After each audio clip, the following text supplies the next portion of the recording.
Practices are wrapping up down in Mobile at this year's Senior Bowl, and a number of prospects are turning heads of scouts and media members alike. Let's dive into which players are rising up draft boards after strong showings at this week's event in today's episode of Best Available. Thank you for watching today's episode. Make sure that you are subscribed on YouTube and follow us on socials at BestAvailableYT.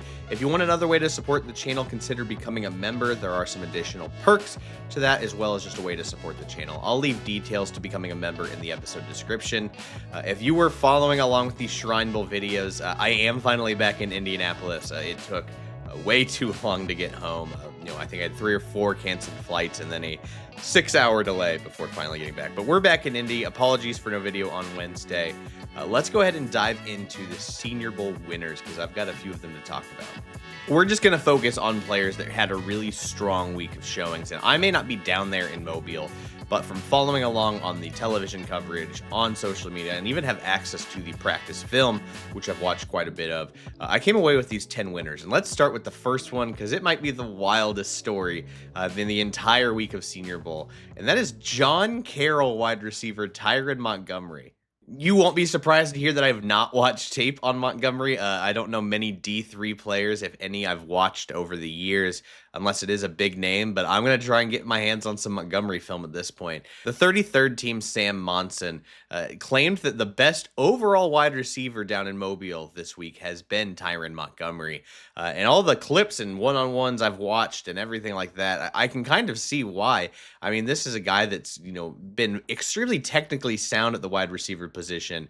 He showed some good throw-by technique, some really good breaks at the route stem. He can go up and get the ball. He just moves really well and has solid size. Like, this is a guy that is he's probably going to get drafted after, performance like this. I've got no idea where that is. That's likely, late day 3 as a D3 guy in such a loaded wide receiver class. But all of these clips that I'm showing and everything like this has been a tremendous week from a guy that kind of came out of nowhere. He is, without question, the best story down in Mobile. If there were any questions about whether or not Florida defensive tackle Caleb Banks was a first-round pick, I think those got answered this week because what an incredible performance from this guy. It comes in at 6'6" and 335 pounds, but shows just a ton of juice in these one-on-one reps. Has that quickness, some burst off the snap. Obviously, the size is going to lead to some play strength, but being able to move like that at that size is more than impressive. But beyond that, to solidify his first-round draft status, at least in my opinion, is the competitive juice he was bringing. And that's beyond just winning one-on-one reps. I saw from a couple reporters down in Mobile, they were wrapping up one-on-ones, and Banks was like, "I demand another rep." Like, he was just like begging the coaches to let him get one more. And then as soon as he gets out there, he cleanly beats the offensive lineman, and then he's letting the O-line know it. Like, this is a guy that brought fire to practices. And I just think for a guy I already had ranked pretty high and was likely going to have a first-round grade on him, I think the Senior Bowl solidified it. I'm curious to see if he runs or does any testing at the combine. But man, this is just such a disruptive force in the middle of a defense. I am very excited to see where he ends up at the NFL level because, we didn't get to see a ton of him this past year at Florida, but, everything I saw I was impressed with, and obviously he's showing that again at the Senior Bowl. I was going to include a Hoosier on this list as an IU grad, but Kaelon Black sounds like he's been the most impressive running back at the Senior Bowl, which is mind-blowing considering this guy's even practicing. I mean, a 16-game season for a college player, especially a running back, you do not expect them to participate in one of these college all-star events. I mean, even down at the Shrine Bowl, there were a few IU and Miami guys, and I think it's Besaint, the linebacker for Miami, practiced one day, and then the next day some in sweats. Like, the bodies just are not recovered enough to go out there. Does not seem to phase Black at all. He has shown a ton of juice. One thing I really liked, because we didn't see a ton of it at the IU level, is just his ability in these one-on-ones as a pass catcher, just really cooking some defenders. He moves so well. Kirk Herbstreit, I think, had the perfect comp for him. which is Isaiah Pacheco, probably pre-leg injury, but he just runs so violent and decisive and explosive. He's not afraid of contact, and that part's a little harder to evaluate at a all-star practice when they're not going to the ground. But all of that intensity that he brings, I'm very excited to see what scouts think of him, what he's going to run at the combine. I'm glad to see he had such a great week, especially because I was genuinely not expecting him to practice. Another defensive tackle who helped himself a lot this week was Lee Hunter, a guy that I was very intrigued by and was not expecting to like as much as I did on tape. Another big-bodied, no likely nose tackle at the NFL level, but shows like really surprising quickness and it's got some hand usage to disengage, and that really makes him one of these effective gap penetrators at his size. And he's shown it consistently, whether it's one-on-ones or in team periods down in Mobile. That kind of twitch and be able to just create havoc in the backfield consistently is a big reason why he's one of the winners of the week. And I'm curious to see where he goes. I had a day 2 grade on him. He feels like he's creeping or solidifying himself as a top 50 draft pick. Late first round to me would still be a little surprising. I think his leg drive isn't all the way there. I'd like to see him be a bit stronger at his size. But man, winning those one-on-ones, winning in team periods and all of that shows me that he is going to have an impact at the NFL level. There were actually a couple quarterbacks I was pretty impressed with in Senior Bowl practices, and maybe that's just compared to Shrine, where the offensive lines weren't holding up enough to, really evaluate the quarterbacks. But one name I got to give a shout out to, and I think Luke Altmaier might be a winner as well out of Illinois, but Garrett Nussmeier, I think after the season he had, he needed a nice all-star week of practice, and I think he did exactly that. We learned a lot about him this week, including that he suffered it seemed to be an abdomen injury in the preseason and played through it all year, which clearly impacted his core strength and ability to throw with velocity. It makes a lot of sense. So it sounds like it's a legitimate injury, and I would believe it after the 2024 season I watched of Nussmeier versus this past year.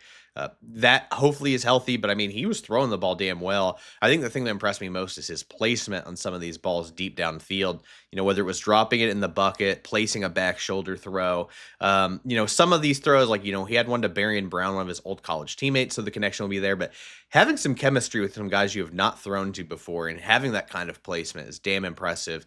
And frankly, in a thin QB class, Nussmeier needed to have a good week. I think, QB2, in my opinion, I've been, I think, a little bit nicer about Ty Simpson than others, but I still think QB2 is up in the air. I think Nussmeier just crushes throughout this pre-draft process. That could be his title to hold. I have no idea if that means he's a first-round pick, but I think in such a thin QB class, Nussmeier really needed to separate himself, and I think he's done exactly that down in Mobile.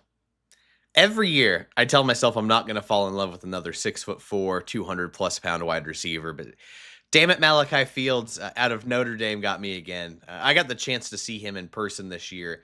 I got some incredible seats at Notre Dame to see him against Boise State, and I was blown away. He had one catch in the end zone, didn't end up counting, but it was one of the most impressive athletic feats I've ever seen in a game in person, and I've just been blown away by his catch radius and everything like that.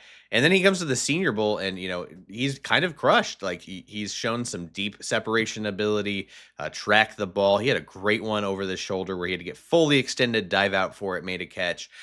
He's shown some separation on some quick hitches, curls, comebacks. This is going to be an X receiver at the NFL level. He's not going to be a true burner or separator, but he's got enough of that for me that I'm okay with it. Plus, again, elite contested catchability.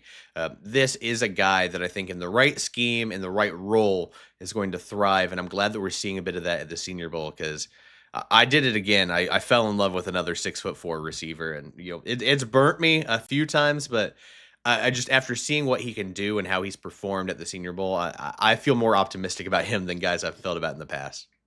There are going to be a lot of questions about Pittsburgh linebacker Kyle Lewis and his frame as one of these smaller off-ball linebackers. But man, he quieted a lot of those doubters this week. Just an absolute, blanket in coverage and all of these one-on-ones. He came away with multiple interceptions and pass breakups, and for one-on-ones, it's just naturally a disadvantageous drill for defenders. And for him to consistently come up with plays like that shows the kind of burst, movement skills, fluidity, all of that he has in coverage. And Along with that, he's just flying all over the field. He's triggering downhill crazy fast. He's using his eyes to get around blocks. He has a lot of the traits that you want in an off ball linebacker in the modern NFL, besides the size. But I think the way he played this week and the way he flew around the football field, everything's telling me that this guy is going to have a legitimate role in the NFL. And I'm very excited for him. I'm glad he had a great week.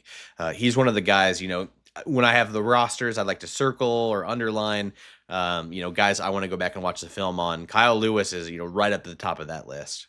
This edge class, honestly, this defensive front class at the Senior Bowl has been absolutely stacked. And we've talked about a few defensive tackles. If I had more than 10 players on this list, I'd make sure I would have mentioned like TJ Parker, Derek Moore. I'm sure I'm missing a couple of other guys, but Anthony Lucas, Gabe Jacques out of Illinois, so many edges that I'm really excited about from this group. If I only had to pick one, and that's not, position wise, but just we had 10 players, I want to give a shout out to Zion Young out of Missouri, a guy that made himself a lot of money this weekend. He's a bigger body at 260 plus pounds on the edge. But he had that bull rush that went viral and just absolutely clobbered an offensive lineman. He found a handful of different ways to generate pressure as well. He's got length, but he's got that power and that burst. I think he's going to be a coveted draft target for teams that prioritize bigger bodies on the edge, because I think, if you have that plus explosiveness and strength, you are going to win a lot of reps, even before you start adding on the other counter moves and things like that. Very impressed with the week that Zion Young had. And again, had to make sure I mentioned Parker and Derek Moore as well. And, all the other guys it's been a dominant week from these defensive fronts, man. They had a haul of players at those positions down in Mobile. Wrapping up, I'm going to mention an offensive lineman, and I love a guy that struggles at first and bounces back, because that shows me mental toughness, that he's not going to quit. Max Iheanachor, the offensive tackle out of Arizona State, screams mental toughness to me. Rough first day of practice. He was getting beat consistently. But what it seemed like is that kind of lit a fire under him in the next 2 days, locking up some of these. We talked about how dominant these edges and defensive tackles have been. He started locking those guys up over the next 2 days, to the point that Derek Moore got really frustrated and started fighting Iheanachor. He was letting the defensive line know it when he was locking guys up. Like, this guy had a fire under his ass after that first day. And, I kind of get where that's coming from. This is a JUCO player back in 2021. He had a, injury-plagued 2023 season. Finally starts getting his feet under him in 2024, and then kind of has a breakout year that no one's talking about this past season. He's got length, he's got really strong grip strength, and you notice that in all these clips, that once he latches onto you, he's just like, you're not getting away from him. That is a trait that coaches are going to love. I'm sure there's some stuff he can work on. He's got another guy I've circled to go back to watch the film on, but being able to just latch on and not let go on these pass rushers, that is very impressive. And I wanted to save him for last, because I keep talking about it. I love players with mental toughness. I don't care if you get beat. I care about how you respond. And I don't think anyone did that better than Iheanachor this week. Those are our 10 winners from the Senior Bowl. Thank you so much for watching today's episode. I know we've been very draft heavy the last couple of weeks while I was down in Dallas and talking about the Senior Bowl, but we will be full Super Bowl coverage next week. Got to figure out the angles that we're going to take on this. I think I'm going to try and talk about some players that you're not hearing enough about for this video. So I hope you enjoyed that. Thank you so much for watching. If you've made it this far, make sure that you're subscribed to the channel. And we will be back next week. Thank you for watching Best Available.